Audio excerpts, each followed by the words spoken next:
Okay, let's unpack this. You know that feeling. That moment when you're staring down a big life goal. Maybe it's buying your first home or, starting a family, building retirement savings. Yeah. And the sheer financial weight of it feels, well, overwhelming. Totally. You do the math, look at the numbers. And maybe, just maybe, you hit a wall you didn't anticipate. Yeah. Perhaps it's the mortgage stress test, shrinking your buying power, or the cost of childcare, just erasing your savings plans. Frustrating, right? Disheartening. It really is. Life has a way of throwing these significant financial curveballs, and sometimes they don't just come from the market or, external forces. Sometimes they come from places much closer to home, intimately linked to our relationships. Yeah, what's consistently fascinating is this intersection, this deep entanglement of our personal lives and our financial realities, especially when two lives, two financial histories, and two sets of goals converge as we decide to build something together. Exactly. And that convergence point, that building process, is what this deep dive is centered on today. We're exploring what many financial experts would argue is the single biggest, most complex financial merger most people will ever undertake, marriage. Right, the big one. And, perhaps even more powerfully in its potential impact, its equally significant counterpart, divorce. Our source material for this deep dive is incredibly insightful because it approaches this often sensitive topic through, a relatable human lens. It's a chapter titled Love, Divorce, and Other Expensive Emotions from the book Wealthy Canadian. Okay. And what makes it particularly engaging is that it's not presented as some dry financial treatise. Instead, it unfolds as a conversation among a group of friends. Zara, Jordan, Raj, Jerry, and Linda gathered at a cafe. Ah, so you get real perspectives. Exactly. This format lets us see different life stages, different experiences, and very real views on the financial stakes of love and partnership. Right. And the scene that kicks off this conversation in the source material sets the stage perfectly. We meet Zara, who is just stepping into the world of homeownership. Yay. She's done the initial work. She's met with a mortgage broker. She's got her official pre-approval number. But then, reality check. Uh-huh. The dreaded reality check. Delivered by the infamous mortgage stress test, it significantly clipped her wings. The number she was hoping for, the budget she thought she'd have, is much smaller. Yeah. The homes that fit her actual pre-approval feel tiny, or they're miles away from where she wants to be, a stark contrast to the dream she had. It's that very common moment the source captures where the idealized vision of a financial goal collides with the cold, hard arithmetic of the current economic climate and, your personal financial standing. The pre-approval reality gap. Yeah. The source kind of hints at that. Totally. And standing in that gap, feeling frustrated and like she might never get there on her own, Zara shares some big news.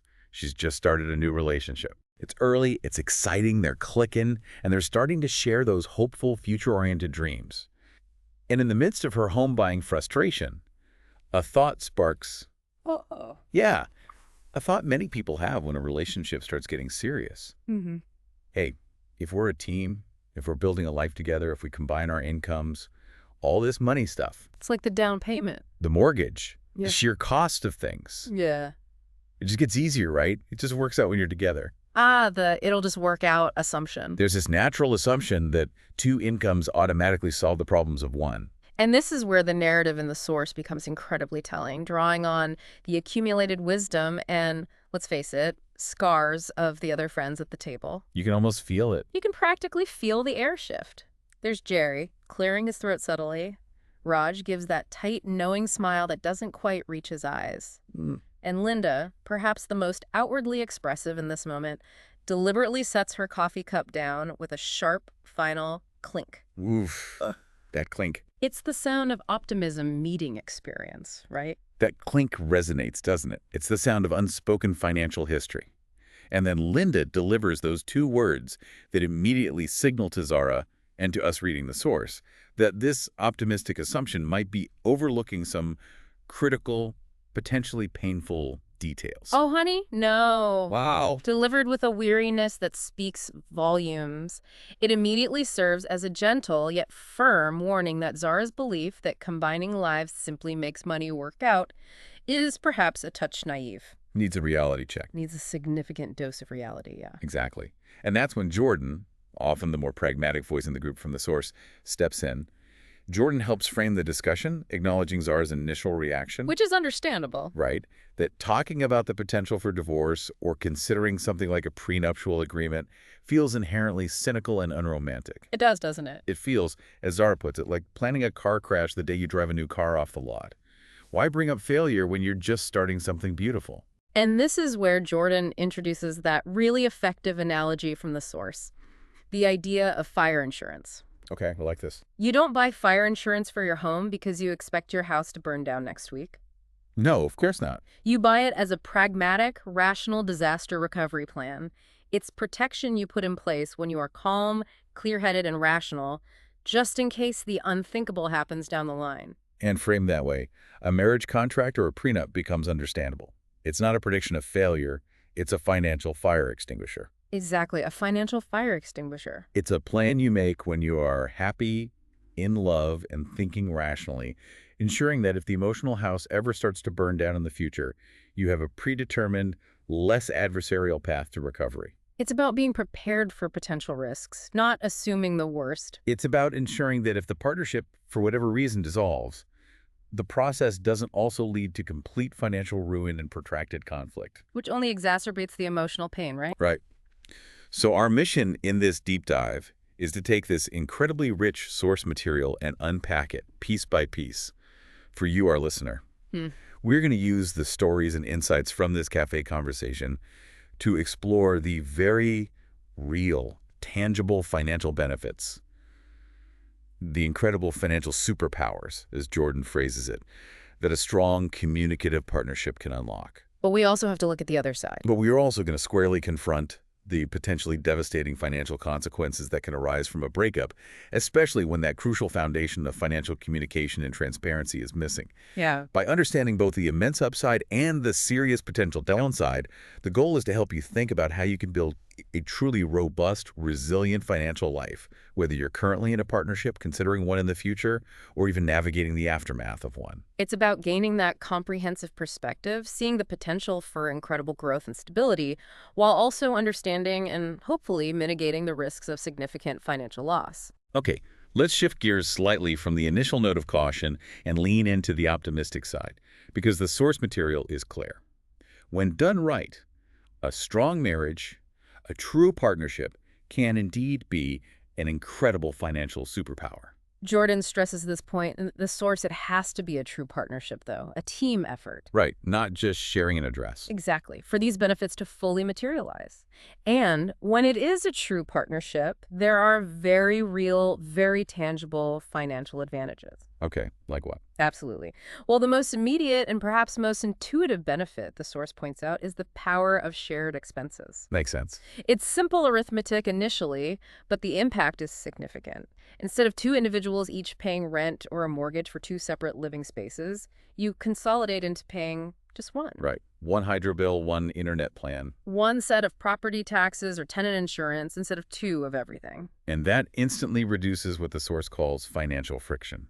Think about it. Money that was previously required just to maintain two separate basic existences is suddenly freed up. Yeah, that cash flow can now be redirected towards shared goals, savings, or even just, improved quality of life. That's the foundational level. Yeah, that's the foundation. But building on that is the concept of combined financial power. If two people are actively contributing their income and diligently saving, their ability to hit significant financial goals. Like that down payment Zara was struggling with. Exactly. Their ability doesn't just mathematically double. The source captures this beautifully with the phrase, two people saving are more than twice as powerful as one. More than twice. How does that more than twice part work? I mean, that sounds great, but... It's that synergy we just talked about. You've reduced your baseline living expenses through sharing costs, right? Okay, yeah.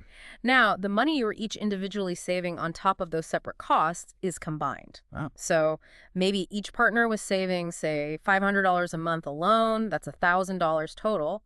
But after consolidating, maybe those reduced shared expenses free up an additional $300 each per month. Right, because you're not duplicating everything. Precisely. So now you're saving $1,600 a month together, plus maybe even more from the bills you're not duplicating anymore. The rate at which you can accumulate capital for big purchases, investments, or paying down debt accelerates significantly. That's where the superpower really starts to show. Okay.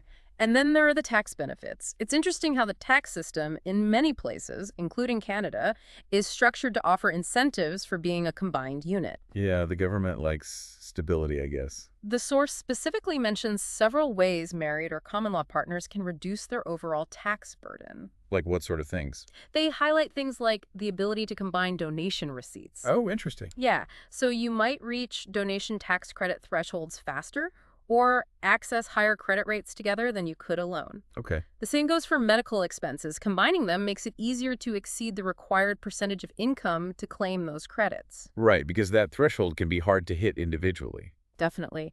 And then there are credits designed specifically for partners, like the spousal amount tax credit. How does that one work? That can be claimed if one partner has significantly lower income. It effectively lets you transfer some of their unused basic personal amount tax credit to the higher earning partner, reducing the overall household tax bill. Gotcha. So these are small things, but they add up. They are important cumulative benefits. But perhaps the most significant tax advantage discussed in the source, particularly for long-term planning, is income splitting in retirement. Okay, this sounds like a big one. This is a major lever for Canadian couples. How does that work in practice, based on what the source says? Well, the source points to mechanisms like the spousal RRSP and the ability to split eligible pension income after age 65. Spousal RRSP, I've heard of that. Yeah, it's a powerful tool during your working years.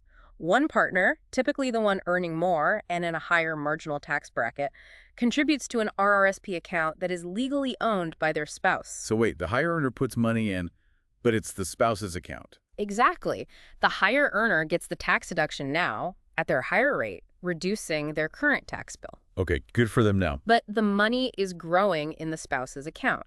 Later, in retirement, when withdrawals are made, they are made by the spouse who owns the account. Ah. The assumption is that in retirement, the couple will strategically withdraw from their individual RRSPs, RRFs, and any spousal RRSPs so that income is more evenly distributed between them. Which means lower overall tax. Potentially, yes. It can significantly lower the couple's overall household tax bill in retirement compared to one partner having a very high taxable income and the other having very little. Ah, so it's about optimizing the tax picture for the couple over their entire lifespan, not just maximizing one person's account. It balances the income streams later on. Precisely. It's a strategic move that benefits the financial health of the partnership as a whole. It was smart.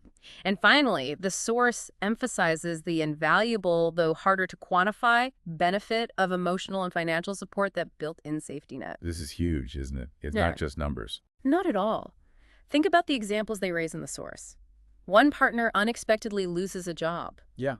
and the other partner's income can carry the household financially during the search for new employment. That's massive relief. Or one partner decides to take a significant risk, like starting a new business, which often means little to no income initially. Right. The other partner provides that stable financial base, that security blanket, allowing the entrepreneurial partner to pursue their venture with less pressure. That kind of mutual reliance and support system is a form of financial security that's incredibly difficult to replicate as a single individual. Absolutely. It mitigates personal financial risk through shared resources and commitment. And Jerry's anecdote in the source really brings this superpower to life in a very personal way. He shares his story about wanting to make a major career switch in his 40s. Yeah, this wasn't just a small change.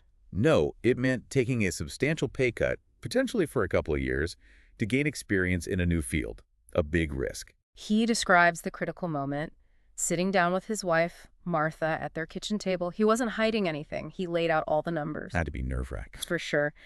The current income, the proposed new, much lower income, the budget implications, the projected timeline for getting back on track, complete vulnerable transparency. And her response, what did she say? It wasn't fear or resentment. It was, as he recounts, we can make this work.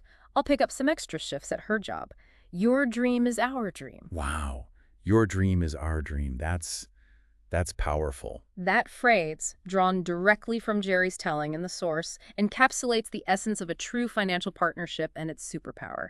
Because they had that foundation of complete openness about the numbers, the potential strain, the risks, the sacrifices needed, Martha could see the full picture. It wasn't just his problem. It wasn't Jerry's solo problem. It was their shared challenge and opportunity. And Jerry says unequivocally that making that career switch was the best decision he ever made. And it worked. They navigated the lean years, not just because he worked hard, but fundamentally because they were a financial team. Completely aligned and supportive based on that initial moment of transparency at the kitchen table. That depth of communication, that willingness to sacrifice and adjust together for a shared long-term goal. That's the kind of support you genuinely can't put a price on. It's a financial asset in itself. Absolutely. So that's the incredibly powerful upside, the potential for building wealth, achieving goals, and having a safety net that's far stronger than any individual could build alone. Cool. And it's a big but.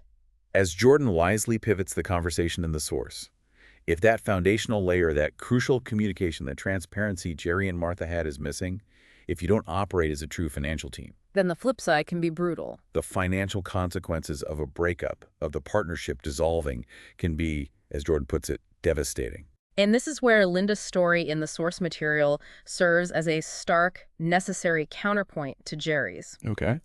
Jordan explains that Linda is willing to share her painful experience precisely to show Zara and anyone listening what this devastation really looks like when you haven't planned or communicated. You can feel the shift in tone in the source. Yeah, as Linda prepares to speak, taking that steadying breath, her expression softening into that familiar, weary look of a teacher about to impart a hard lesson. And her core issue, the central problem that led to the devastation, was tragically simple. Mm.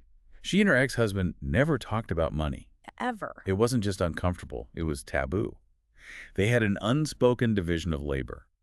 She handled the day-to-day bills and budgeting using her stable teacher's salary, Okay. while he managed the big picture investments and savings, supposedly, with his fluctuating income from sales. Or so she thought. Right. They lived a comfortable life, and she assumed they were steadily building a robust nest egg for retirement because he handled big stuff.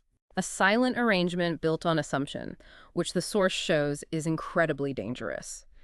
When their marriage ended, Linda describes the financial reality hitting her like a financial bomb going off. It wasn't a single event, it was a series of explosions, each one eroding her financial security. What was the first one? The first explosion she details was the legal fees. She recounts how thousands upon thousands of dollars money they had earned together over decades were poured out, paid to lawyers, Just gone. and the source emphasizes the futility and tragedy of it. This money just vanished, gone forever, fueling arguments and processes that were necessary precisely because they hadn't talked or planned earlier. Wow. As Linda says in the source, it was money spent arguing over things that should have been calmly discussed over coffee 20 years prior. That's heartbreaking. And expensive. It underscores the direct financial cost of conflict, a cost that could largely be avoided with clear agreements made proactively. Then came the assets, particularly the matrimonial home. For Linda, this house was far more than a financial line item. Oh, yeah. Way more. It was where she'd raised her child, where she'd painted walls, where she'd lovingly planted a garden. It was imbued with immense emotional value, with memories and a sense of permanence. But in the clinical eyes of family law, as the source points out, that emotional value is largely irrelevant. Doesn't matter to the spreadsheet. The house's worth was simply just a number to be split 50-50. The legal framework focuses on the financial asset, not the sentimental attachment. And the outcome was devastatingly practical. They had to sell it. She lost her home, the very physical anchor of her life and her child's life, and the significant equity they had built, which she saw as her security, was immediately cut in half. And likely consumed by the process and the need for two separate living situations, right? Exactly. Yeah. A forced sale under duress during an emotional crisis rarely yields the best financial outcome either, further compounding the loss. But even worse for Linda, according to her account in the source, was the state of the investments. This is where the lack of transparency really hit home, wasn't it? Big time. She discovered her ex-husband had made risky bets, financial gambles she knew absolutely nothing about. Oh, no. And these bets had gone sour. So the money wasn't there. The retirement portfolio she had optimistically imagined was robust. A solid foundation for her future was, in fact, not. Oh, wow. It was significantly depleted and precarious due to decisions she was never informed about, highlighting the extreme danger of one partner controlling finances in secret. Her imagined financial security was an illusion. Completely built on unknown risks. And then came a particularly painful blow regarding her own diligently contributed RRSP, the money she had carefully saved from her teacher's salary. The part she thought she controlled. Exactly, the part she felt secure about. She discovered it wasn't solely hers in the eyes of the law during equalization. It was considered a family asset. How does that work legally? Under Canadian family law, the growth in all assets, including RRSPs accumulated during the marriage, is typically subject to equalization, meaning the total value growth is calculated, and the lower net worth partner is entitled to a payment or asset transfer to equalize the growth over the marriage period. So even her own RRSP contributions. The growth on those contributions during the marriage was part of the overall marital property calculation. Wow. And she describes the feeling of signing the final settlement document, agreeing to this equalization payment from her RRSP to her ex-husband as feeling like signing away half of her future. Oh, I can only imagine. Gut-wrenching. Realizing years of her own focused saving effort were being split. It's a harsh but legally standard reality that individual financial efforts can become part of the shared marital pie, subject to division upon separation. Which really underscores the importance of understanding this before relying solely on individual accounts within a marriage. Yeah. And then the final incredibly bitter twist of irony in Linda's story. Spousal support. Oh boy, what now? Just as their separation was finalizing, her side design business, something she had built independently from her teaching career, finally took off. Good for her. Finally some good news. Well, it started generating a good, stable income for her. Meanwhile, his sales career, always fluctuating, hit a significant downturn. Okay, so Based on their financial situations at the time of separation, the court looked at need and ability to pay. And despite years of her being the lower earner, don't tell me. the court order dictated that she was ordered to pay spousal support to him. No! Seriously? Seriously, think about that irony. The partner who had been the consistent lower earner, who had just lost half her home equity, seen her retirement savings evaporate due to unknown risks, and had to split her own RRSP growth. Was legally compelled to write a check every single month to her ex-husband. Coming out of the profits of the independent business she built herself, while she was trying to financially rebuild her own life as a single mother. That is brutal. It's a brutal illustration of how the legal system applies rules based on the financial snapshot at the time of separation. Right, which can feel so unfair given the history. It can lead to outcomes that feel profoundly unjust given the historical context of the marriage and the individual efforts within it. The financial strain and emotional burden of that must have been immense. Linda's summary of the impact of her divorce is incredibly powerful and resonates deeply. She concludes, you don't just split the assets, you split your future, you split your security, you split your sense of self. Wow, that hits hard. She emphasizes that this entire financial and emotional bomb goes off while you're at your most emotionally vulnerable. She felt like she was back where she was at 22, starting over. But with way more baggage. Exactly. With the added weight of significant debt, depleted savings, lost assets, and far less optimism about the future. Her story is a powerful, human-scale illustration of the devastating non-financial costs, the emotional trauma, the loss of trust, the erosion of self-worth that are intrinsically linked to and amplified by the financial chaos and conflict of a poorly planned or uncommunicative separation. It's a cautionary tale, for sure. A huge cautionary tale about the true cost of ignoring financial realities in a partnership. And sadly, Jordan notes in the source material, Linda's deeply personal experience, while specific to her, is not unique. No. The pain is individual, but the patterns of financial devastation are tragically common. The national statistics, referenced in the source, paint the same grim picture on a larger scale. They do. The source cites findings from reputable sources like the Vanier Institute of the Family, which has studied the economic consequences of separation. Their data shows the stark and often gendered impact on income stability. How so? After a divorce, a woman's household income can fall by over 20 to 30%. 20 to 30%. That's a massive reduction in living standards and financial capacity overnight. And often this is happening while they are also taking on primary caregiving roles, which adds another layer of complexity and cost. Right. And for men.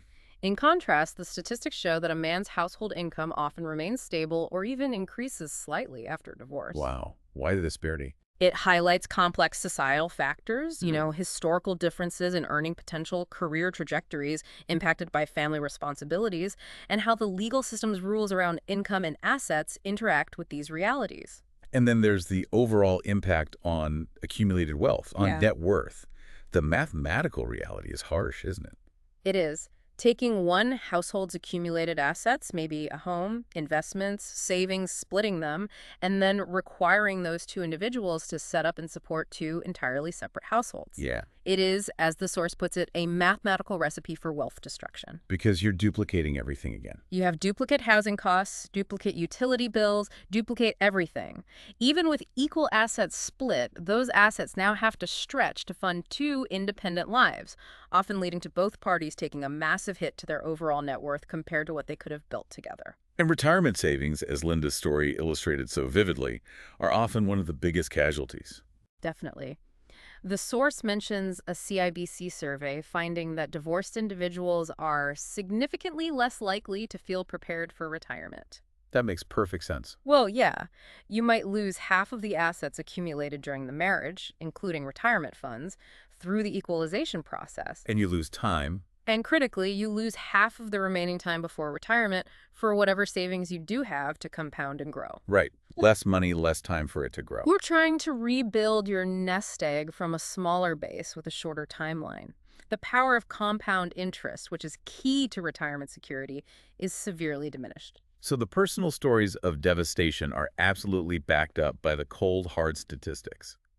This is a significant financial risk if a partnership isn't built with forethought and communication. Exactly. So the crucial question then becomes, how do you proactively build the kind of resilient financial partnership that Jerry and Martha demonstrated? The superpower version. Right. And actively work to avoid the potential devastation that Linda experienced.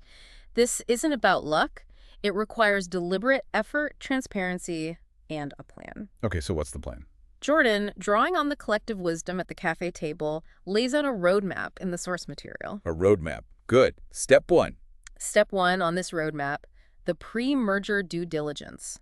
This happens before you make the big commitment before marriage, or perhaps before you combine lives in a significant common law relationship. Okay, before things get legally entangled. Yes. This is the crucial, sometimes uncomfortable, money talk. The big one. And the source is emphatic.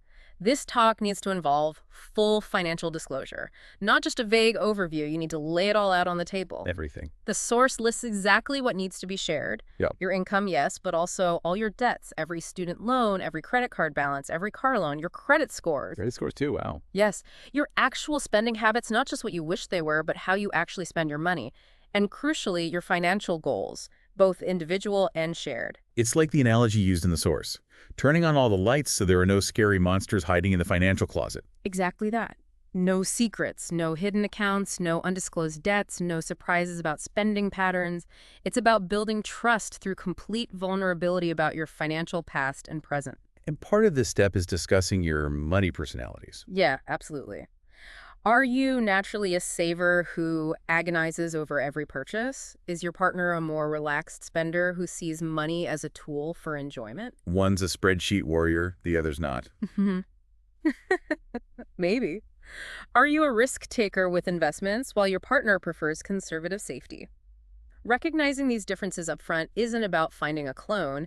It's about understanding where potential conflicts might arise. And figuring out how to deal with them. And creating a strategy together to manage those differences constructively. Differences are okay, even healthy, as long as there's a plan. Okay, so that's step 1, total honesty up front. Step 2. Step 2, structuring the partnership, deciding how you will combine your finances operationally. Like how the bank accounts work. Pretty much. The source acknowledges there's no one right way, and what works for one couple might not work for another. But it presents 3 common models couples tend to fall into. What are they? First, the fully combined model. This is where essentially all income goes into 1 or 2 joint accounts and all expenses are paid from there. Everything pooled. Okay. Pros and cons. The potential here is maximum transparency and a strong feeling of being a unified team with shared resources. Makes sense. The risk, as the source implies, is that it can lead to friction and arguments over individual purchases if partners have different spending philosophies or feel they lose their financial independence. Every latte might need approval. Yeah, I can see that causing tension. Okay, what's the opposite? Second, the fully separate model. Each partner maintains their own individual accounts and keeps their finances largely distinct. So like roommates. Kind of. Maybe they have a single joint account for specific shared bills like rent or utilities, which they contribute to proportionally, but everything else is separate. Benefit there is independence. Exactly. Maximizing financial independence and avoiding arguments about discretionary spending. The potential downside, as the source notes, is that it can sometimes feel like you're just financially cohabitating. Like roommates splitting bills. Right. Rather than truly building shared wealth and working towards common goals together, it might lack that feeling of being a unified financial team. Okay, so combined, separate. What's the third option? And third, the yours, mine, and ours hybrid model. Okay, sounds like a mix. It is. This approach involves each partner maintaining their own personal accounts, yours and mine, for individual income and personal spending, and also contributing a set amount or percentage regularly to a joint account, ours. And the ours account is for? Specifically for shared household expenses and joint savings goals, like a down payment, retirement, or RESP contributions. The source seems to like this one. The source suggests this hybrid model is often the most successful model for many couples. It strikes a balance, providing both personal financial autonomy that fund money you don't have to justify, and fostering teamwork and shared responsibility towards common goals through the joint account. Raj's example in the source illustrates this, right? Perfectly. He explains that he and his wife, Sarah, use it. They each have their own personal accounts where some money goes, and they have an implicit understanding that a portion of this is fun money or discretionary spending that the other doesn't question. So he can buy his Oilers tickets. And she can buy her expensive yoga pants, and they don't have micro arguments about it. Saves a lot of small conflicts. Definitely. But crucially, they also have a joint team account. A set amount of money from both their incomes goes into this account, and that money is specifically for the shared financial responsibilities and goals. The mortgage payment, the utility bills, contributions to their kids' RESPs, saving for family vacations. So it gives them both independence and shared purpose. That's the idea. Okay. Step 1, disclosure. Step 2, structure. Step 3. Step 3 on the roadmap, the disaster recovery plan. This is the prenuptial agreement or marriage contract. The dreaded prenup conversation. And the source puts a lot of effort into destigmatizing this, and rightly so. Good, because it has such a bad rap. It does. But it's crucial to understand that it's emphatically not, as the source repeats, a bet that you'll fail. Okay, what is it then? It's a proactive, rational business plan for your life partnership. The analogy of financial CPR for worst-case scenarios is very effective. Financial CPR. I like that. It's about creating a clear process if the partnership ends, rather than leaving it to chance, emotion, and potentially lengthy legal battles during a time of crisis. And while any couple can benefit from clarity, the source emphasizes when considering a prenup is especially important, right? Yes. This includes situations where one person is bringing significant assets into the marriage. Maybe they already own a home outright or have substantial investments. Or business. It's also critical if one partner owns or is involved in a business that existed before the marriage, or if there's an expected inheritance down the line that one partner wants to keep separate. Things that complicate the 50-50 assumption. So what does it actually do? Its fundamental purpose is to lay out clearly and legally how assets would be divided if things go wrong. And the critical advantage is that this agreement is made while you're happy and rational, not when you are emotionally distressed, angry, or unable to think clearly. And the immense benefit. It saves money. Potentially, yes. As the source states, it can save you hundreds of thousands in legal fees and years of heartbreak. Look back at Linda's story. The legal fees alone were astronomical. Right. A prenup addresses many of the key points that lawyers end up fighting over bitterly and expensively in court. What kind of points? The checklist provided in the source explicitly details the items a good prenup clarifies. It dictates what happens with the matrimonial home acquired during the marriage. Is it split 50-50 regardless of contribution, or is there a different formula? It clarifies the treatment of RRSPs and pension growth during the marriage. Will it be strictly equalized, or is there an alternative agreement? Like Linda's situation. Exactly. It addresses existing debts brought into the marriage, ensuring one partner isn't unexpectedly liable for the other's premarital debt. And it can even touch on how future income or spousal support might be handled. Though that part can be tricky legally. Yes, that's often still subject to court review based on circumstances at the time, but outlining intent can help. Essentially, it forces the difficult conversations up front, when you can approach them collaboratively rather than in conflict later. Precisely. It takes away many of the major points of contention that lead to lengthy, expensive legal battles. Okay, makes sense. So disclosure, structure, prenup. What's step 4? And finally, step 4 on the roadmap. regular board meetings. Building a financially bulletproof relationship isn't a one-time event. It requires ongoing communication and maintenance. Like a business partnership, really. In a way, yes. This means actively scheduling a regular money date. A money date. The source suggests making it a ritual, perhaps once a month, pour a glass of wine or grab a coffee, setting aside dedicated time to talk about your finances. It shouldn't be an afterthought squeezed in during an argument. So what happens on this money date? You just look at spreadsheets. Hopefully not just that. The source outlines it. Review your cash flow. Where is your money going? Review your goals. Are you on track to hit that down payment target, that retirement number? Review your progress, celebrate the wins, identify where you might be slipping, and adjust your plan as needed. The tone is important here too, I bet. Crucial. The source emphasizes making it a positive, forward-looking meeting, not a session for blaming and shaming. Right. No finger pointing. It's about supporting each other and working together, not criticizing past mistakes. It's a team huddle, not an interrogation. And the checklist adds other vital ongoing maintenance points, right? Like Yeah. wills. Yes. Remember to update your wills and powers of attorney as your assets and family structure change. Review and update beneficiaries on your investment accounts and insurance policies regularly. This is often overlooked but critical. Oh yeah, beneficiary designations are huge. They really are. And perhaps most importantly, remember to celebrate your financial wins together. Good point. Reaching a savings milestone, paying off a debt, hitting an investment target, acknowledge these successes as a team achievement. It reinforces the positive aspects of the partnership. So that comprehensive roadmap, starting with radical transparency before commitment, choosing a financial structure that works for you, creating a disaster recovery plan with a prenup, and maintaining open communication through regular check-ins, provides the framework for building that resilient financial foundation. It shifts the dynamic from two individuals hoping things work out to a proactive team managing their shared financial future. But, as the source cleverly points out, there's also a lot of bad advice floating around when it comes to money and relationships. They call it bad advice bingo, romance edition. Huh. I like that. These are the statements that sound sweet or easy, but are actually financially detrimental. It's important to recognize and avoid them. Okay, hit me. First square on the bingo card. We don't need to talk about money. It'll all work out. Oh boy.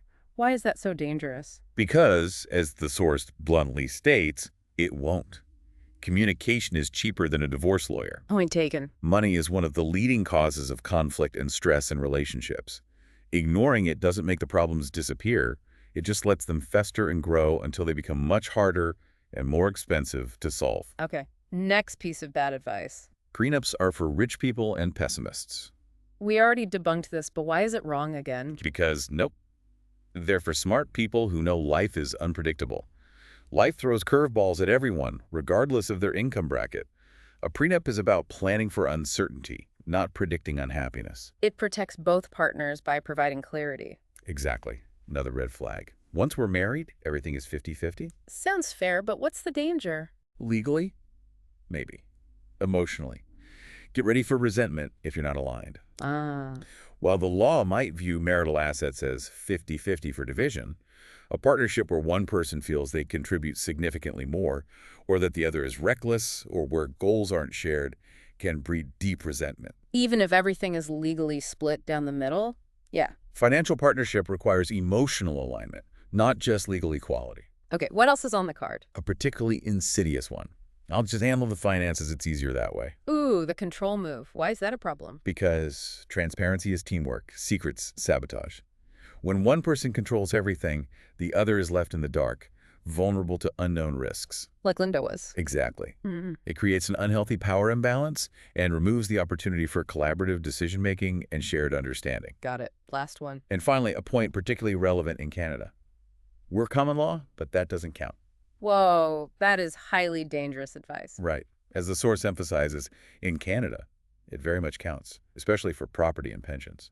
Jordan's jargon buster in the source clarifies this, right? Yeah, living together long enough, typically 6 months to a year, depending on the province and whether you have children, legally establishes you as a couple with shared financial consequences. You don't need a marriage certificate. No, for significant assets like homes or pension growth during the common law relationship to be considered shared and potentially subject to division upon separation, It Yeah. counts. Ignoring your common law status and its legal implications is a major financial gamble that can have the same devastating consequences as a divorce without a plan. Wow. Hearing all of this, from the inspiring story of Jerry and Martha's teamwork to the painful, expensive lessons learned by Linda, brings us back to Zara. Yeah, how did she take all this? The source describes her reaction perfectly. Her expression shifts from that initial, hopeful, perhaps naive optimism. She looks thoughtful, absorbing the weight of the experiences shared. The rose-tinted goggles came off. Her rose-tinted goggles now slightly clearer, the source notes. She starts to understand that this isn't about being cynical or unromantic when you're just falling in love. It's about being a responsible adult who respects both your partner and yourself enough to confront potential challenges proactively. And build a partnership on a foundation of honesty and shared reality, not just shared dreams. Yeah. Jordan's concluding thought in the source serves as a powerful synthesis of everything discussed. What was that? Love is grand. It's the essential fuel. But love with a shared financial vision, open communication, and a solid plan, that's unstoppable. That's how you truly build a resilient, prosperous life together. That's the core takeaway, isn't it? While love provides the necessary emotional bond, building a truly strong, financially secure life as a couple requires deliberate planning. Complete transparency about your individual and shared finances. And ongoing honest communication throughout the relationship. It's about operating with open books and functioning as a dedicated financial team. This deep dive, using the specific narrative and insights from the Love, Divorce, and Other Expensive Emotions chapter, has translated a very human conversation into concrete, actionable insights about navigating one of the most significant financial and emotional events in life. Understanding these dynamics, both the incredible potential for synergy and the serious risks, isn't just about avoiding disaster. No, it's about building a stronger, more trusting, and ultimately more prosperous foundation for your shared future, whatever it may hold. So as you reflect on the roadmap we discussed and the checklist of vital financial conversations and planning steps, here's something for you, the listener, to consider for yourself.